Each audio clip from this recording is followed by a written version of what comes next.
Am I the a-hole for telling my dad it's not my job to make sure my half-siblings have a mom? My parents divorced when I, 17 male, was 5. I'm not sure on why, but part of me has always figured dad cheated on mom because he was with someone suspiciously fast afterward, like that same month fast. But my mom never spoke about it. She just told me both she and dad loved me and that would never change, and I would never have to choose between my parents. My dad was in 2 live-in relationships post-divorce. When I was 7, he was with Jen and had Luna, 9, with her, and then when I was 10, he was with Bree and had Harry, 7. Jen and Bree both stopped being moms to their kids, and so my dad became a single full-time parent to my half-siblings.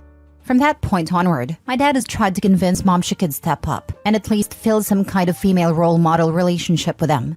He also corrects me in the half-siblings term and says we are just siblings. And if I were to call them just my siblings, it might soften mom's heart to being a female or maternal figure for them. He would ask mom on my behalf to let me have my half-siblings over to her house during her custody time. My parents share equal time with me. He would claim I really missed my half-siblings when I was gone, and he would claim I wanted to spend every holiday with them, etc. None of this is true. I never said those things or implied them. Luna is having a really hard time having no female family members. She has a dad, 2 half-brothers, and an uncle. So dad has been more forceful about mom's part in all of this lately, and now he's trying to rope me in more.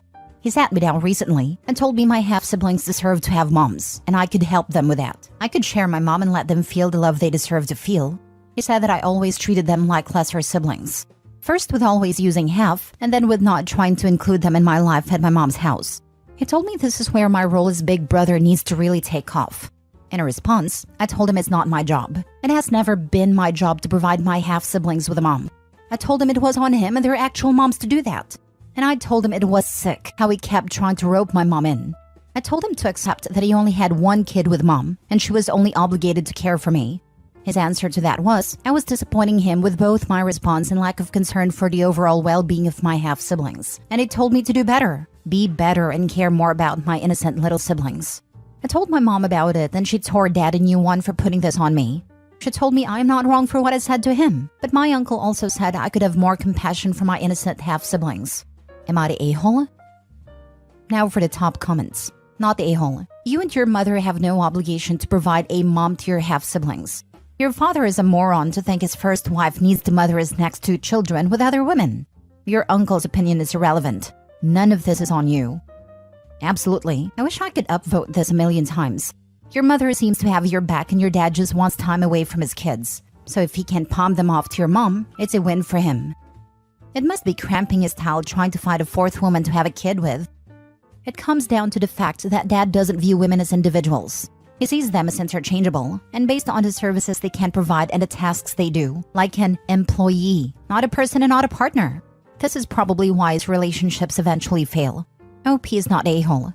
Not the a-hole. Your siblings would be fine without a mom if your father stopped pointing out that they're missing out. Dad is just looking for a free babysitter. But dad picked the mother of these kids, and he chose poorly. That's on him, not your mom. It sounds like the best thing for you would be to just go stay with mom. Let dad figure his life out without putting any of it on you. Exactly. It is not OP nor her mother's problem nor fault that 2 out of 3 baby mamas of his are trash. And he's garbage for trying to parentify OP and dump his parental responsibilities on his first ex/OP's mom that has no legit reason, need, nor want to be a mother of his other kids except to OP who is her own. Not the a-hole. I bet OP's mother can't wait till OP is 18, so OP can go no contact on his pathetic butt. Next story. Am I the a-hole for telling my mother that she made her bed? Now she has to lay in it because she is upset that our relationship has changed? 2 years ago, my mother started dating a man. Despite expressing our reluctance to meet him, because she was serial dating we did not want to get attached, they forced the situation, making my sisters and me uncomfortable. Shortly after, he began staying over regularly. My mother's personality changed significantly after meeting him. Example, he would make disgusting comments about my mother in front of us, and she would just laugh. About a year ago, they came home after a date, and I, busy with a timed online university assignment, just shouted hello from my desk. 20 minutes later, with not a word to me or my sister, I heard the outside gate slam, and them leaving just as I finished my assignment. I went to check what was happening, but they were already gone. 10 minutes after they left, me and my sister received a horrible voice message, where my mother accused us of being disrespectful and ungrateful, and how we do not want her to be happy. She also accused us of not greeting either of them when they came inside, though we both did. She left for a week and a half, leaving us with 4 days worth of food in the freezer and no money for electricity. I ran away to get my sister to school during this week, and also no return date. She wanted us to apologize for being brats and not greeting them before she would consider coming back. When we finally talked, she insisted that we were disrespectful for not dropping everything and meeting them at the front door to greet them when they came back, and also that neither of us greeted them in any form. Not true, because I did, and I heard my sister greet them as well. They are the ones who did not respond. The house was small, so it is improbable that they didn't hear us. Mind you that this subject was never broached previous to this incident, and in all the years my mother never required us to greet her at the door like a butler. The power was running low, as well as the food, so we bit the bullet and apologized, even though we clearly weren't guilty of what she was accusing us of. My sister was still in high school, and I was a first-year uni student, so neither of us had a financial capacity to keep a household running. During this talk, I informed her that our relationship would never be the same. Recently, my mother questioned why our relationship remains distant. I reminded her that I had warned her about the lasting impact of our argument. Trust in her as a reliable parent was shattered, and I couldn't simply forget the 2 weeks she abandoned us based on false accusations. While she urged me to move on, I emphasized that she created this distance, and I couldn't force a connection that no longer existed. She's calling me an a-hole for holding this over her head. She says that she's still my mother and deserves forgiveness. But despite her being my mother, I believe the trust has been irreparably damaged. She has given me no indication that she has changed. So, am I the a-hole for what I said? Not the a-hole. Forgiveness is for people who are sorry and show that. She did a horrible thing, yet has no remorse. You should have called the cops and reported her missing and for abandoning your sibling that is a minor. Depending on where they lived and how old they were, not sure if either or both were adults considering they were in Union High School. It might not be seen as abandonment, and the police might not have been compelled to do anything. That being said, what their mom did was unforgivable. And you're right, she isn't owed forgiveness just because I'm your mother, especially if she isn't sorry. Not the a-hole. It's so convenient when the aggressor urges the person they hurt to move on, or that forgiveness is good for them. It sounds like she was done being a mom and created the opportunity to take a break and blame it on you. Utterly selfish, and her current argument shows she hasn't changed. Asking to be forgiven without an apology or indication that behavior would change is honestly pretty gross. Tells you everything you need to know about this woman. She says that she's still my mother and deserves forgiveness. Not the a-hole. Forgiveness is never deserved. She can ask for it, or ask what she must do to earn it, but it cannot be simply demanded. Mom apparently thinks that being a parent is a type of exemption from ever needing to apologize. Next story. Am I the a-hole for telling my daughter, who is facing homelessness, that only her and the baby can move in with me, not her husband? The husband has lived in their apartment for a number of years. The owners recently sold it, and the new ones are moving in. The problem is, rents have gone up dramatically. The rent they are paying is $1,100 for a one-bedroom, which I thought was a lot. But now that I'm trying to help them find a place, most are now going for around $2,000 a month or more. They can't afford this. My daughter knows she's always welcome at home. Granted, a baby complicates things. I wasn't happy about her having a baby. She's young, just turned 22, but I would never deny her housing. However, I can't stand her husband. Let's just call him Aaron for simplicity's sake. I wouldn't invite Aaron over for dinner, let alone let him live with me. Aaron's in his mid-30s. Criminal history. Hair-triggered temper. Chronically immature and has one hell of a jealous/possessive streak that has caused strain in their relationship, which I obviously do not approve of. Honestly, when she told me she was pregnant, I finally thought we'd be rid of Aaron. I genuinely thought he's exactly the kind of man to ditch. They've been on and off over and over since she was about 18 or 19. Alas, if anything, it made him cling to her tighter. They had a very rushed wedding, and this is their longest stint together without any breakups. Just over a year.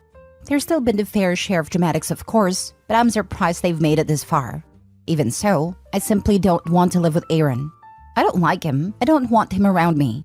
I'd go above and beyond for my daughter and the baby. They can stay as long as they need, but not him.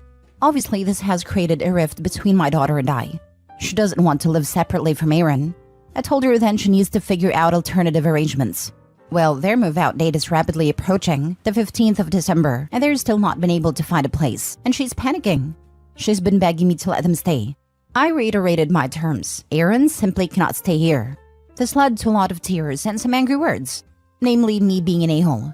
I can genuinely see why she might think that, but I also have to think about myself and my own sanity. Now for the top comments. If she's adult enough to get pregnant and get married, she's also adult enough to figure things out. Either she accepts her terms as it's her house, or they can stay with friends or his family. Can't have it both ways. Not the a-hole. Unfortunately, that's not really how things work. I realize that even adults need help from time to time, sometimes a lot of help, and that's okay. Heck, I need help occasionally too. For my own sanity, my helpfulness has its own limits, and I hope my daughter will eventually understand this. I realize they're in a tough spot. The vast majority of her friends live at home still, whereas the ones that don't live with multiple roommates and aren't in a position to help. Aaron, from what I've gathered, doesn't really have family beyond a brother in another province. I know he's done a lot of work on himself, so says my daughter, and has distanced himself a great deal from his former friends. I realize their options are extremely limited, but like I said, my ability to help has its limits. Not the a-hole. It's your house and your life. You are being very generous in your offer. I get that she doesn't want to be separated from her husband, but just because he's worked on himself does not wash away all of the hurt that is caused. Stand strong. Do not be guilted into this. Not the a-hole. Aaron is a one-man communist parade. He comes with so many red flags. Man in his 30s chasing a teenager, criminal record, anger management issues, jealous/possessive/controlling. With all those, I would guess if you did allow him in the house and got a front row seat, you'd probably add some form of abuse to the list. But it's valid not to want that in your home, and living with Aaron would probably tank your mental health. In addition, if Aaron hasn't gotten his act together by now, clearly there is something going on, and he's not going to get his act together anytime soon. If you let him in, he's going to try and stay in your house as long as he can, and it's unlikely you'll leave without a fight. The best thing you could do for your daughter would be getting her to leave Aaron, but unfortunately she's not ready. Keeping this boundary and keeping your home open to her and her child only may in fact work in the long run when she's ready to leave, because she will know she has a safe place open to her. But until then, you're likely going to be kept away from your daughter and grandbaby. Last story. Am I the a-hole for pointing out to my wife that my mother will never be her parent and she needs to stop? My mom, 64, is polite, and in general keeps a distance away from my wife, 26. I know my wife has trouble with social interaction and they got off on a horrible start. My wife, I'm going to call her Lily, was in foster care and never had a parental figure, and she went hard into trying to become my mom's kid. I think it would have happened if my wife let a relationship grow naturally, but she didn't take any of my warnings and bulldozed what my mom wanted. A few examples. She kept calling her mom even after she told her multiple times to call her by her name. Lily would make her uncomfortable, especially when she would ask my mom very personal question or go way too deep. I have talked to her so many times, but she doesn't stop. The family has taken their concerns with me too, and have straight up told her to stop. The big turning point was when my mom and her daughters, my sisters, went to visit a deceased family member. It's a tradition between the three of them. Well, Lily heard about it and went. It went very poorly, and my sisters dislike Lily now too. We are invited to events that are still in the family, but the women of the family keep their distance. There is a girls' trip around Christmas, and she wasn't invited. This made my wife very upset and was ranting. I had enough when Lily said she was her kid. I snapped and told her my mother will never be her mom, and you need to stop. She ended up crying and now I feel guilty. I just don't know how to get it through her head that she needs to stop.